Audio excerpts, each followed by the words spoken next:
मई की आज 14 तारीख है और कल जो 13 मई को मेरे यहाँ का टेम्परेचर था वो 47.6 डिग्री था।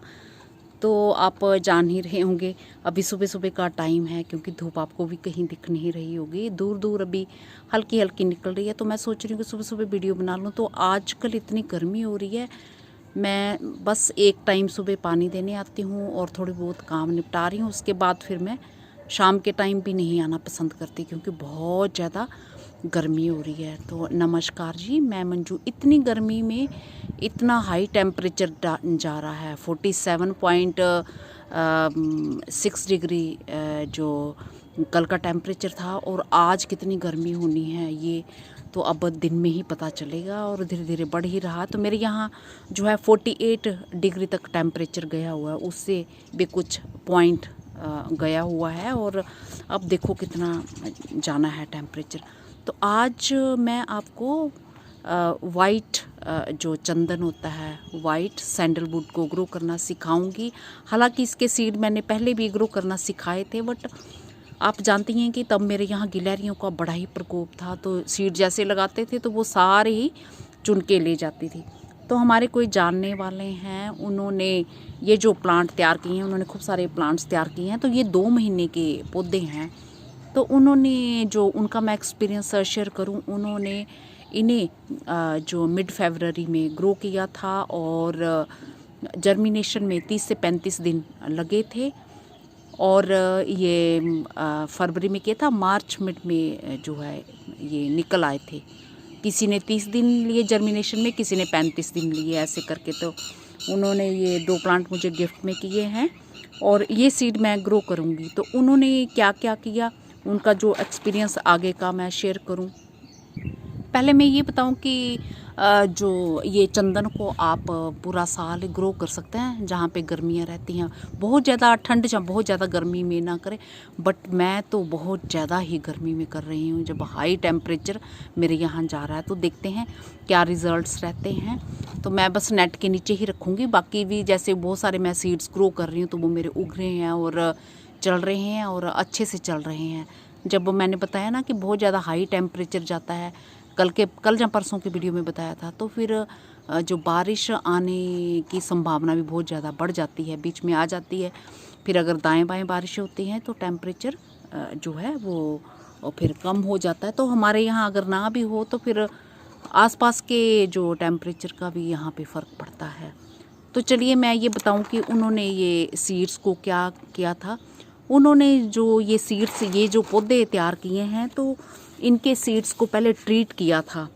खाली जैसे मंगवाए थे ऐसे नहीं लगा दिए। तो 16 घंटे उन्होंने जिब्रेलिक एसिड में जो उन्होंने तो बहुत सारे सीड्स भिगोए थे, 500 ppm में जो उन्होंने इतनी क्वांटिटी ली थी उसकी, और जिब्रेलिक एसिड की। तो उसका नाम मैं बता दूं, जिब्रेलिक एसिड का, जो उन्होंने मार्केट से आपको कहीं भी वो शॉप पे मिल जाएगा, जहाँ पे जो ये मेडिसिन वगैरह मिलती है, जहाँ सीड वगैरह मिलते हैं, यहाँ पे आपको मिल जाएगा। तो GA3 है उसका नाम, जिब्रेलिक एसिड का। तो वो आप ले सकते हैं, नहीं तो आप केले के पानी, सड़ा हुआ केले का पानी वगैरह होता है। तो ये जो जिब्रेलिक एसिड में इसलिए भिगोते हैं, ट्रीट करते हैं, ये ग्रोथ रेगुलेटर होते हैं। तो ग्रोथ रेगुलेटर GA3 में जो 16 घंटे भिगोया, उसके बाद उनके वो जो शानदार ये रिज़ल्ट्स रहे हैं। तो ये जो उन्होंने मुझे सीड्स दिए हैं, तो ये उन्होंने ट्रीट करके दिए हैं। तो उन्होंने GA3 में इनको भिगो के अपने खुद के लगाने के लिए भिगोए हैं, और मैं इसे पानी में बिल्कुल भी नहीं भिगो रही हूँ, क्योंकि उन्होंने भिगो के दिए हुए हैं। और उन्होंने 11 तारीख को ये मेरे यहाँ आए हैं। तो मैंने उनसे पूछा था कि सूख तो नहीं गए होंगे, आज तो 14 तारीख हो गए। तो उन्होंने बोला कि नहीं, अभी लगा दो, आपने ट्रीट किया। तो ये देखिए क्रैक, थोड़े से क्रैक हो गए हैं पानी में भिगोने के बाद। जैसे हम थोड़ा सूखा रखते हैं तो हल्का सा ये मैंने किसी में क्रैक देखा है। अब मेरे को ठीक से पता नहीं कौन सा वाला सीड था, अभी दिख रहा था। तो उन्होंने कहा था पानी में भिगोने की अभी ज़रूरत नहीं है, इसे आप ट्रीट किया हुआ लगा दीजिए, और जो है मिट्टी तो आपकी गिल्ली ही रहेगी, तो इन्हें मॉइस्ट ही रखना है। तो चलिए अब पहले मैं अब मिट्टी इसकी बनाती हूँ, वो दिखाती हूँ।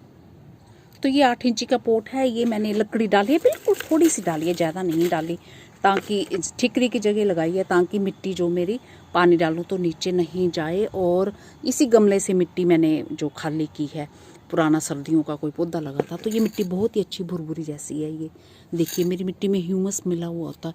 और बस लकड़ी की राख मैंने एक मुट्ठी भर अंदाजे से मिला दी है। इसमें खूब सारा पोटाशियम होता है और ये जो है फंजीसाइड का काम भी करती है।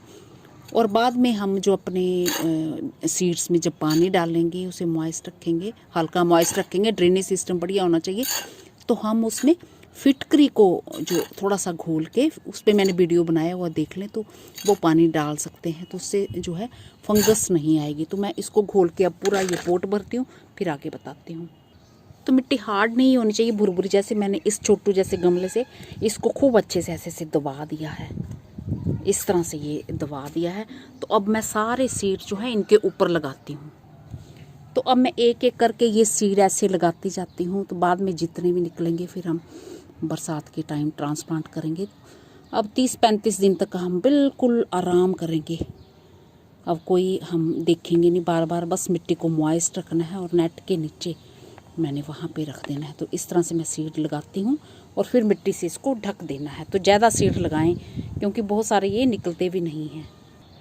तो इस तरह से आप देख रहे हैं मैंने ये पूरे सीड जो ऐसे रख दिए हैं। और 2.5 साल पहले जब मैं चंडीगढ़ गई थी तो वहाँ एक कैक्टस गार्डन मैंने बहुत सुंदर देखा था और उसके वीडियो भी मैंने डाले थे।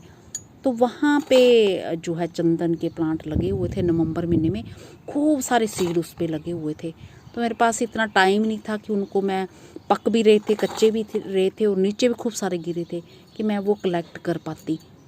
तो वहाँ पे खूब सारे, जो इन पे ढेर सारे सीड्स लगते हैं पेड़ों पे, तो ऐसे एक आसपास लगे हों तो आप चुन सकते हैं। और बस इतनी मिट्टी क्लियर दूंगी। अब मैं इस पर पानी डाल दूंगी अच्छे से, खूब अच्छे से पानी डाल देना है इस पर। तो चलिए पोट में कैसे चंदन ग्रो किया जाता है ये आपने आज सीख लिया मेरे से। और ये नेट का टुकड़ा मैं ऐसे दे दूंगी ताकि जो मॉइस्चर इसका उड़े नहीं, क्योंकि बहुत गर्मी हो रही है। और ये भी फ़ायदा रहता है कि पानी देते हैं तो वो जो सीड है हमारी मिट्टी हिलेगी नहीं और वहीं पे बने रहेंगे। और खूब सारा पानी ऐसे दे देना है। और ड्रेनेज सिस्टम मैंने इसमें 3-4 होल पोट में बना रखे हुए हैं, तो वो पानी उसमें रुकेगा नहीं, ऐसे करके बस देना है। तो ये देखिए जैसे पानी दिया है, अब ये ऐसे इस तरह से है ना। तो अब ये देखिए इतना अच्छा इसका ड्रेनेज होल है दिया हुआ कि अभी साथ के साथ ये नीचे पूरा बह जाएगा। मैंने मिट्टी पूरी अच्छे से दबा दी है, तो थोड़ा सा ऐसे टाइम लगेगा। तो पहली बारी पानी आपने अच्छे से इसे देना है। तो ये पानी सारा साथ के साथ, तो ये देख रहे हैं पानी, ये बिल्कुल साथ के साथ सबका सब ये निकल गया है। और इस तरह से बिल्कुल सूखी जैसी मिट्टी हो गई, बीच से तो अब गिल्ली होगी। तो बस ये ढक के रख देनी है ताकि मॉइस्चर इसमें बना रहे। आज सेकंड सैटरडे था तो मैंने हस्बैंड की छुट्टी का फ़ायदा उठाया और सुबह सुबह जो ये काम कर लिया। और अभी मैं खूब सारे सीड जो अभी बालसम के ग्रो करने वाली हूँ। तो आप भी करना चाहते हैं तो कर दीजिए, नहीं तो फिर जून में कर लेना।